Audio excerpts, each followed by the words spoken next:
Hello. Hi, Angela.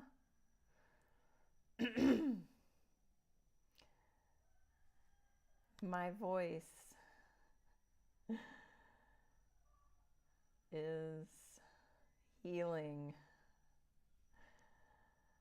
I did not want to cancel today.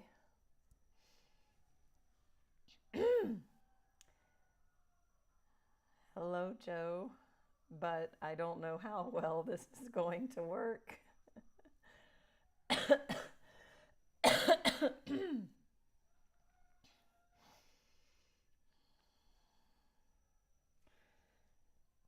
me get some oil.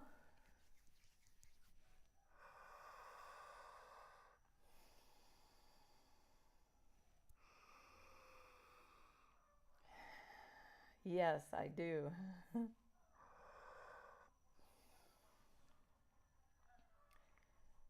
So, hi, Diane. Welcome. Maybe if I talk like this. What we're going to do today is listen to the audio book of Conversations with God. My voice was completely gone for at least 24 hours. I'm so happy I can even do this right now.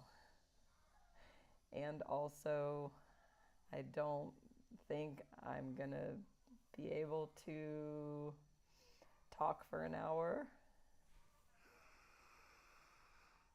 I don't want to push it, and I really wanted to be here with you today. So, hi, Amy. Maybe I think what we'll do, it was funny because I've been sick for a week, and when I lost my voice, I was like, that's it. I'm going to conventional treatment. I went to the doctor, and in the doctor's office, while the doctor's checking me out, because I couldn't talk, it was like nothing. I suddenly could talk while I was there with the doctor. But yeah, I think what I want to do, thank you. I'm on antibiotics now. Because when I lost my voice, I'm like, no, like I have to work, I have to talk, I have to work. I've been sick, I've canceled almost everything last week, and I just can't. I need to make a living, I need to see my clients, I get to be here with you. So it will get better. It's already getting better. And yeah, thank you, Sammy. So I have our book here, and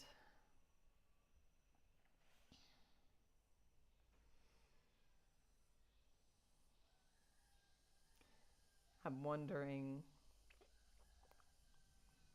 how it will be.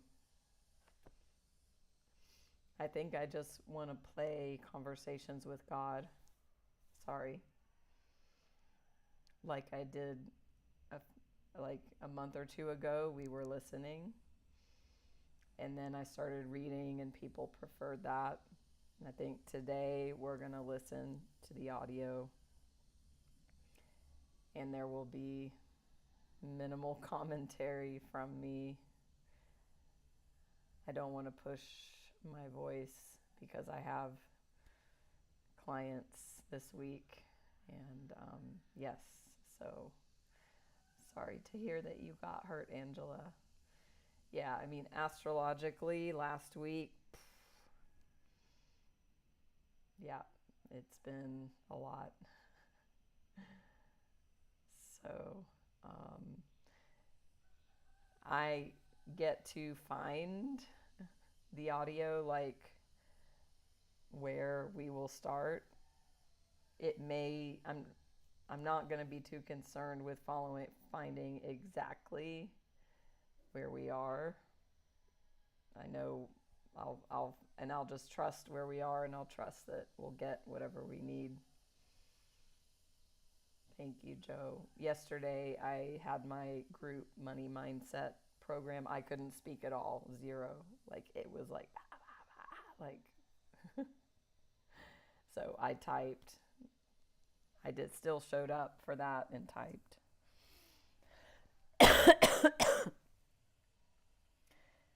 So, and then we'll just continue next week.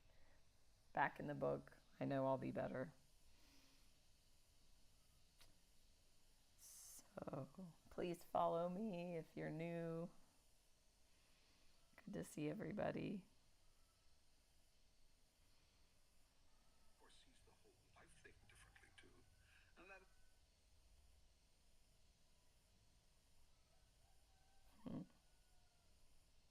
I'm just looking at the audio here because I would like to jump in where we've been, which is the relationships chapter, which is my favorite.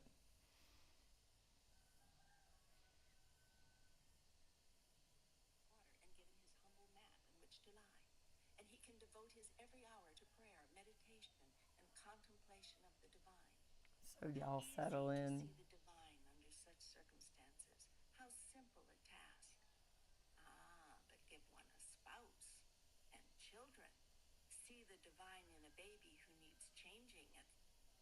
Okay, we're going to start right where this is because it's talking about marriage. And again, I don't even know what chapter it's in, but we're just going to trust trust the message today. Hi, Ginger, Nancy, Lindsay.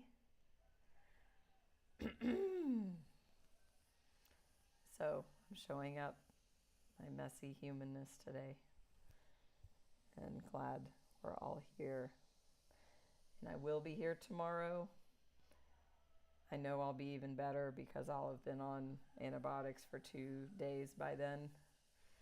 So, and we'll go with the flow, but I'm just like, I'm not putting my life on hold for another week. Yep. So, because y'all remember, I know many of you follow me a long time. Remember a year ago when my voice, and I was sick for like 6 weeks, and actually that was the thing where when I lost my voice, I'm like, I'm not doing this again. Because last year I did not take antibiotics. Like if I would have, I would have saved myself like a month or 5 weeks of illness. So I'm seeing like this pattern again. And, you know, I don't like to take them. And also they're great when you need them. And I needed them and I need them now. So I'm thankful for that. So lessons learned. And yes. So we'll let conversations with God speak and bless us. So I invite all of you to slow down with me, get very present, still, to take in this very powerful information. And again, I may be able to place where we are once I hear it. I know the book very well. And I will know where we are in the audio. So if anybody's like wanting to revisit this, I may be able to piece it to this, but maybe not. So we'll see. Thank you. And I'm going to go ahead and channel Reiki since we're going to be listening and sharing space. So, yeah, I'm going to do that as well. So please be present, mindful, disconnected from scrolling, from distracted um, screens and things and really take this in. And let me know how the volume is when I play. 3 a.m. See the divine in a bill that needs paying by the first of the month. Recognize the hand of God in the illness that takes a spouse, the job that's lost, the child's fever, the parent's pain. Now we are talking saintliness. I understand your fatigue. I know you are tired of the struggle. Yet I tell you this. When you follow me, the struggle disappears. Live in your God space, and the events become blessings, one and all. How can I get to my God space?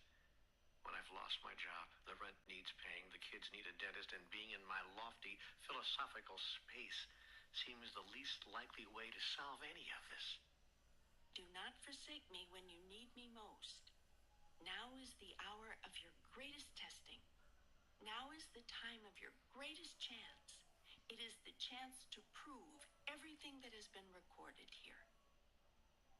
When I say don't forsake me, I sound like that needy, neurotic God we talked about, but I'm not. You can forsake me all you want. I don't care. And it won't change a thing between us. I merely say this in answer to your questions.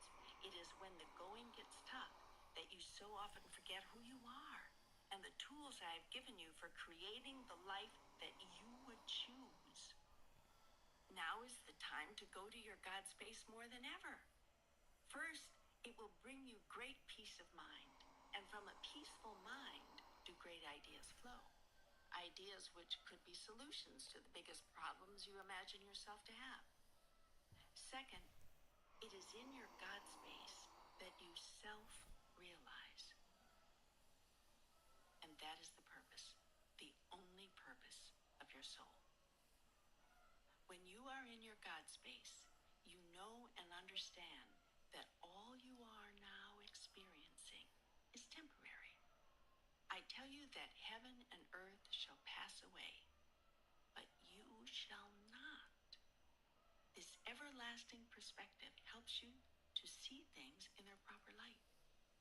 You can define these present conditions and circumstances as what they truly are, temporary and temporal. You may then use them as tools, for that is what they are, temporary, temporal tools in the creation of present experience. Just who do you think you are? In relationship to the experience called lose a job, who do you think you are? And perhaps more to the point, who do you think I am? Do you imagine this is too big a problem for me to solve? Is getting out of this jam too big a miracle for me to handle? I understand that you may think it's too big for you to handle, even with all the tools I've given you. But do you really think it's too big for me? Well, I know intellectually that no job is too big for God, but emotionally, I guess I can't be sure. Not whether you can handle it, but whether you will. I see. So it's a matter of faith. Well, yes. You don't question my ability, you merely doubt my desire. You see, I still live this theology that says there may be a lesson in here somewhere for me. I'm still not sure I'm supposed to have a solution. Maybe I'm supposed to have the problem. Maybe this is one of those tests my theology keeps telling me about. So I worry that this problem may not be solved. That this is one of those you're going to let me help you with. Perhaps this is a good time to go over once more how it is that I interact with you. Because you think it is a question of my desire, and I'm telling you it's a question of yours. I want for you what you want for you. Nothing more, nothing less. I don't sit here and make a judgment, request by request, whether something should be granted you. My law is the law of cause and effect, not the law of we'll see. There is nothing you can't have if you choose it. Even before you ask, I will have given it. Do you believe this? Nope. I'm sorry, I've seen too many prayers go unanswered. Don't be sorry, just always stay with the truth. The truth of your experience. I understand that, I honor that. That's okay with me. Good, because I don't believe that whatever I ask, I get. My life has not been a testimony to that. In fact, I rarely get what I ask for. When I do, I consider myself damn lucky. That's an interesting choice of words. You have an option, it seems. In your life, you can either be damned lucky or you can be blessing lucky. I'd rather you be blessing lucky, but of course, I'll never interfere with your decisions. I tell you this, you always get what you create, and you are always creating. I don't make a judgment about the creations that you conjure. I simply empower you to conjure more and more and more and more. If you don't like what you've just created, choose again. My job as God is to always give you that opportunity. Now you're telling me that you haven't always gotten what you wanted. Yet I'm here to tell you that you've always gotten what you called forth. Your life is always a result of your thoughts about it, including your obviously creative thought that you seldom get what you choose. Now, in this present instance, you see yourself as the victim of the situation in the losing of your job. Yet the truth is that you no longer chose that job. You stopped getting up in the morning in anticipation and began getting up with dread. You stopped feeling happy about your work and began feeling resentment. You even began fantasizing doing something else. You think these things mean nothing? You misunderstand your power. I tell you this, your life proceeds out of your intentions for it. So what is your intention now? Do you intend to prove your theory that life seldom brings you what you choose? Or do you intend to demonstrate who you really are and who I am? Well, I feel chagrined, chastised, embarrassed. Does that serve you? Why not simply acknowledge the truth when you hear it and move toward it? There's no need to recriminate against yourself. Simply notice what you've been choosing and choose again. But why am I so ready to always choose the negative and then spank myself for it? What can you expect? You were told from your earliest days that you're bad. You accept that you were born in sin. Feeling guilty is a learned response. You've been told to feel guilty about yourself for things you did before you could even do anything. You've been taught to feel shame for being born less than perfect. This alleged state of imperfection, in which you are said to have come into this world, is what your religionists have the gall to call original sin. And it is original sin, but not yours. It is the first sin to be perpetrated upon you by a world which knows nothing of God if it thinks that God would or could create anything imperfect. Some of your religions have built up whole theologies around this misconception. And that is what it is, literally, a misconception. For anything I conceive, all that to which I give life is perfect. A perfect reflection of perfection itself, made in the image and likeness of me. Yet in order to justify the idea of a punitive God, your religions needed to create something for me to be angry about. So even those people who lead exemplary lives somehow need to be saved. If they don't need to be saved from themselves, then they need to be saved from their own built-in imperfection. So these religions say you'd better do something about all of this and fast or you'll go straight to hell. This in the end may do nothing to mollify a weird, vindictive, angry God, but it does give life to weird, vindictive, angry religions. Thus do religions perpetuate themselves. Thus does power remain concentrated in the hands of the few rather than experienced through the hands of the many. Of course you choose constantly the lesser thought, the smaller idea, the tiniest conception of yourself and your power, to say nothing of me and mine. You've been taught to. My God, how can I undo the teaching? You can undo the teaching by listening to our conversations over and over again, until you understand every passage, until you're familiar with every word. When you can repeat its passages to others, when you can bring its phrases to mind in the midst of the darkest hour, then you will have undone the teaching. Yet there is still so much I want to ask you. Still so much I want to know. got a lot of questions. Shall we get back to them?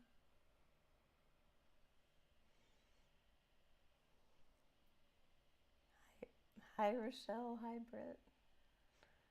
So yeah, I remembered where this was if you are following. So we had a bit of a review, chapter 7, right before the relationships chapter that we're on already. So how awesome. Yeah. If you're joining in, we're listening mainly, and I'm channeling Reiki because Natalie Speakman is not speaking very much right now. So I love this because y'all that have been here recently remember this page. I think we spent a whole hour on this one page, so it'll be good to review. So we will continue. Sorry.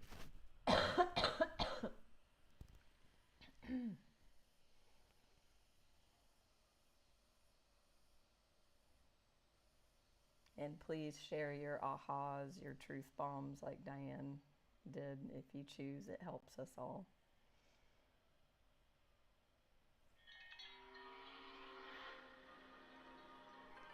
All right.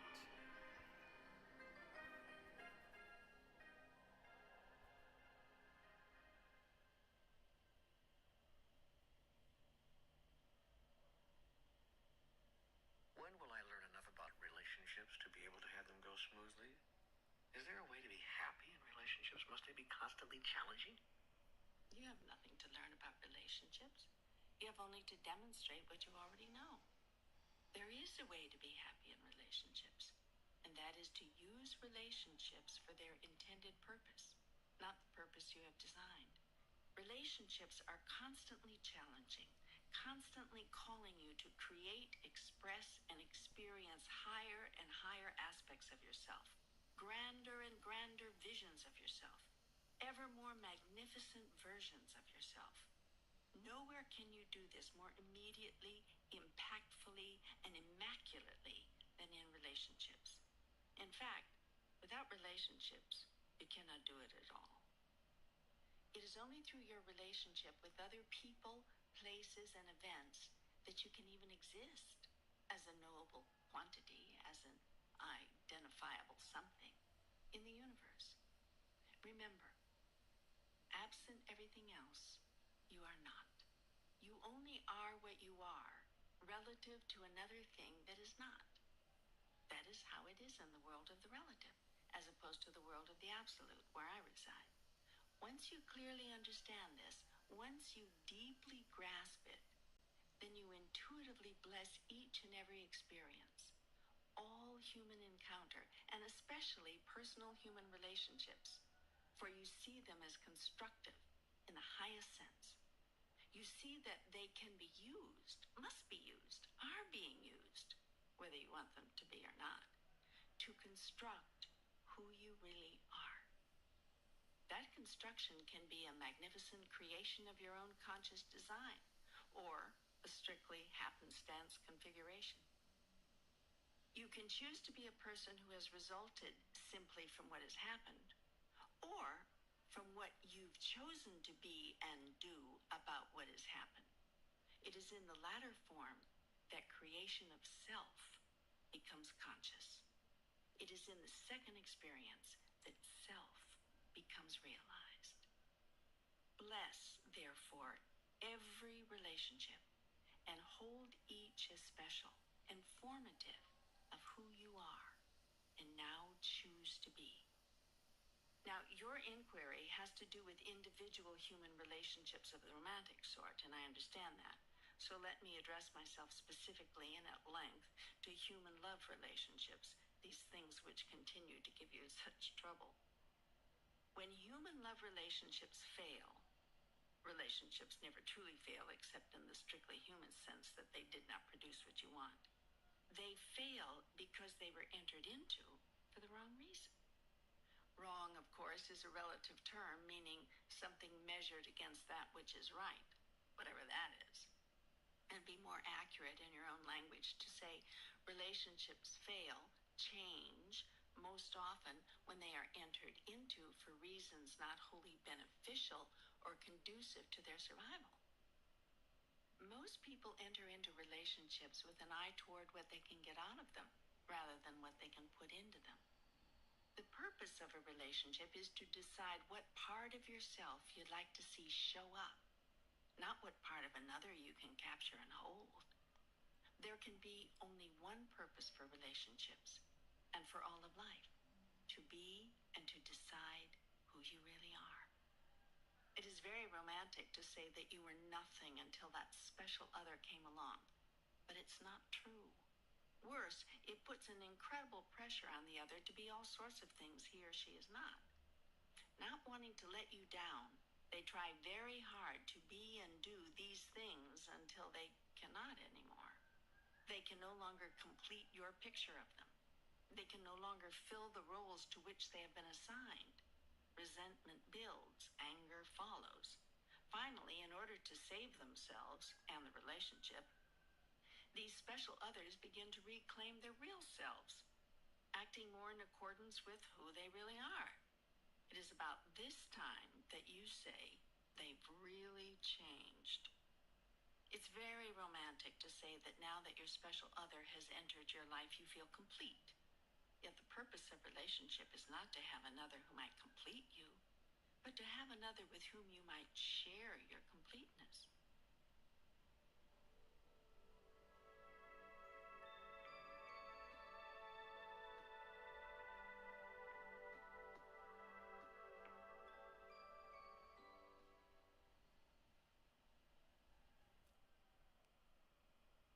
Here is the paradox of all human relationships. You have no need for a particular other in order for you to experience fully who you are, and without another, you're nothing. This is both the mystery and the wonder, the frustration and the joy of the human experience. It requires deep understanding and total willingness to live within this paradox in a way which makes sense. I observe that very few people do. Most of you enter your relationship forming years ripe with anticipation, full of sexual energy, a wide open heart, and a joyful, if eager, soul.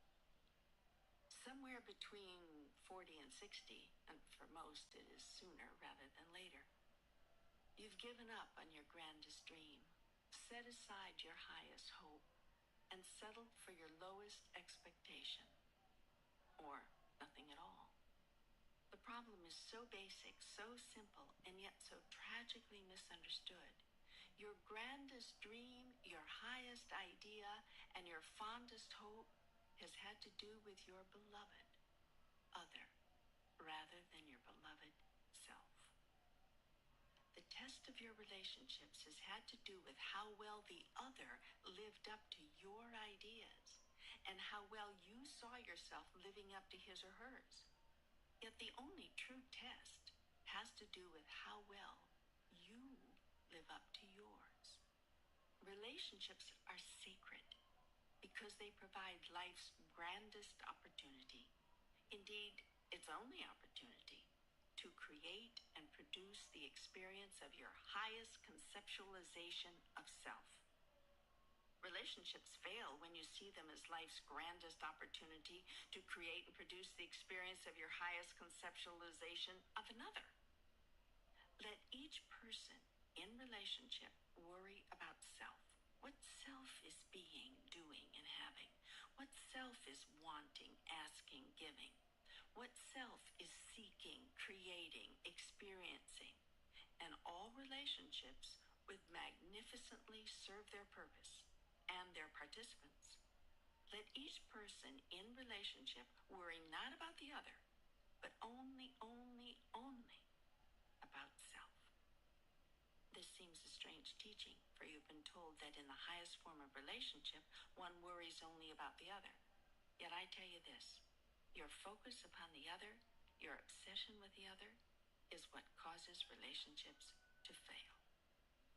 What is the other being? What is the other doing? What is the other having? What is the other saying, wanting, demanding?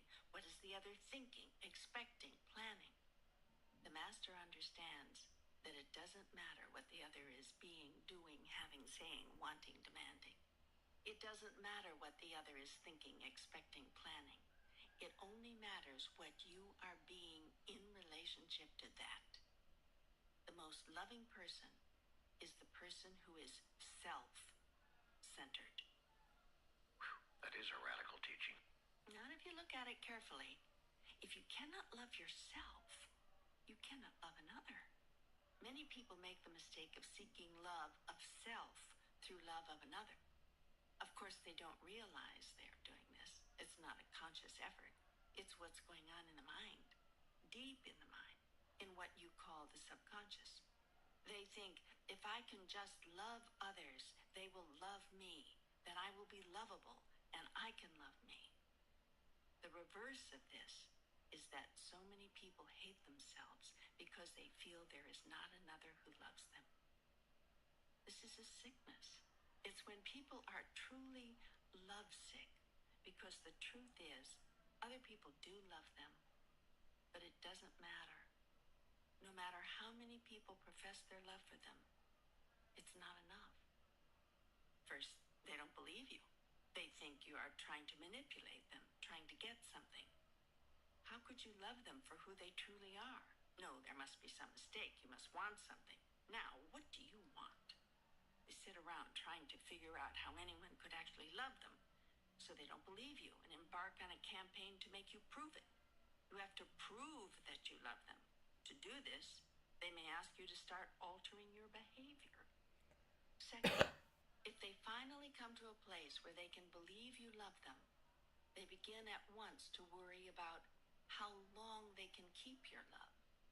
So in order to hold on to your love, they start altering their behavior. Thus, two people literally lose themselves in a relationship. They get into the relationship hoping to find themselves, and they lose themselves instead. This losing of the self in a relationship is what causes most of the bitterness in such couplings. Two people join together in a partnership hoping that the whole will be greater than the sum of the parts, only to find that it's less. They feel less than when they were single, less capable, less able, less exciting, less attractive, less joyful, less content. This is because they are less. They've given up most of who they are in order to be and to stay in their relationship. Relationships were never meant to be this way. Yet this is how they are experienced by more people than you could ever know. Why? Why? It's because people have lost touch with, if they ever were in touch with, the purpose of relationships. When you lose sight of each other as sacred souls on a sacred journey, then you cannot see the purpose, the reason behind all relationships. The soul has come to the body and the body to life for the purpose of evolution. You are evolving, you are becoming, and you are using your relationship with everything to decide what you are becoming. This is the job you came here to do. This is the joy of creating self, of knowing self, of becoming consciously what you wish to be. It is what is meant by being self-conscious. You have brought yourself to the relative world so that you might have the tools with which to know and experience who you really are. Who you are is who you create yourself to be in relationship to all the rest of it. Your personal relationships are the most important elements in this process. Your personal relationships are therefore holy ground. They have virtually nothing to do with the other, yet because they involve another, they have everything to do with the other. This is the divine dichotomy. This is the closed circle. So it is not such a radical teaching to say, blessed are the self-centered, for they shall know God. It might not be a bad goal in your life to know the highest part of yourself and to stay centered in that. Your first relationship, therefore, must be with yourself. You must first learn to honor and cherish and love yourself. You must first see yourself as worthy before you can see another as worthy. You must first see yourself as blessed before you can see another as blessed. You must first know yourself to be holy before you can acknowledge holiness in another. If you put the cart before the horse, as most religions ask you to do, and acknowledge another as holy before you acknowledge yourself, you will one day resent it.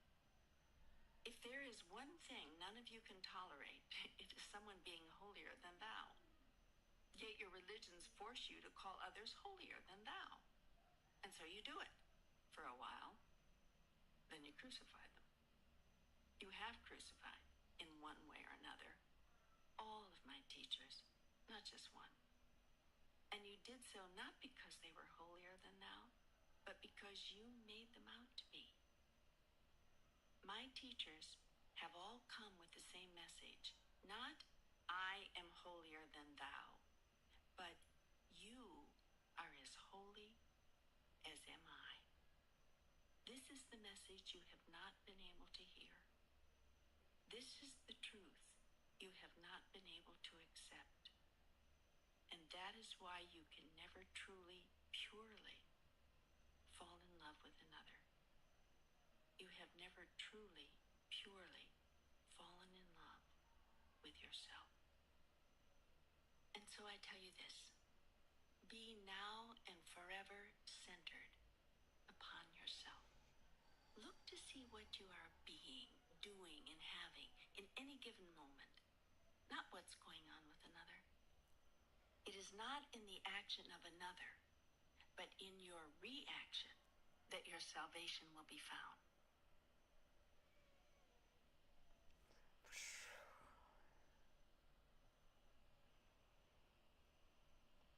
How many of you have had truth bomb after bomb after bomb?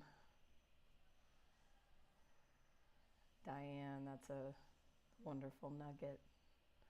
So, you can't make this shit up, as I always say. I just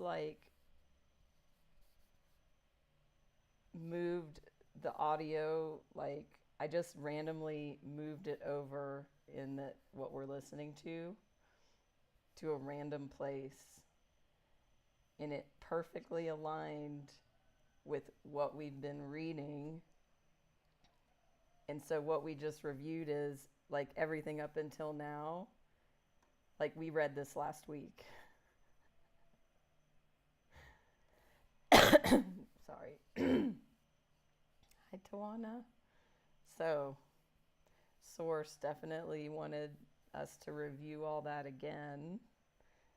And welcome, Megan, and anyone who's new. We are reading this, and I'm not using my voice as much. And yes, chapter 8.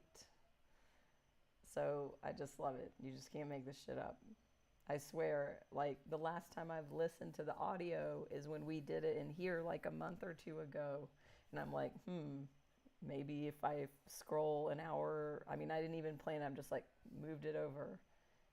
And it exactly aligned with where we left off last week. And there is so, this chapter to me, and I have read it over and over and over and over. It's so deep and profound. Yes, Lindsay.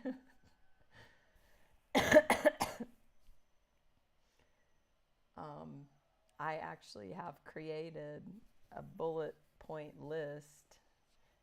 This is the book. Pulling out nuggets from chapter 8. And we've already heard many today. But if you want the nuggets, send me a private message and I'll send you that list. I've said before, I have these as reminders in my phone to pop up every hour. Because to me, this is the deepest thing. Everything's a relationship. So, and we're only halfway through the book. And we've already gone through, amazing stuff, and we'll go through more. And we're always relating to something. Yeah, so we will stop here for today. Hey, Jennifer, long time no see. If you want the link to what I just played, send me a private message. Don't forget to follow me here. I'm double live streaming on YouTube, which I didn't even mention. So follow me on YouTube, Facebook, Insta, website, all that stuff. I also was channeling Reiki while we were listening, and that's in the replay. It channels through there as well. Give a donation if this was helpful. Hi, Astrid, Judy, Julie. Thank you. I will be back tomorrow. I'm an optimist, and also I think realistic that my voice will be even better tomorrow. I really won't be speaking until then. I mean, unless to here and there. So I know my voice will be better. We will be doing cards tomorrow. We got this one the other day. You are source. That's what the message is just saying there. So, thank you, Diane, Joe, J.E., Jennifer, amazing. Yeah, follow me here. You can see my live streams. And I just submitted a new premium track. We'll wait for publication. It's a shamanic practice on taking your power back. So, very excited about that. Hi, Tina. I will stop talking now. Thank you so much. Thank you, thank you. Awesome, thank you. See you tomorrow.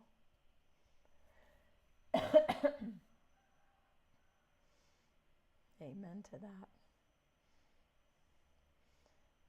All right, much love. Namaste.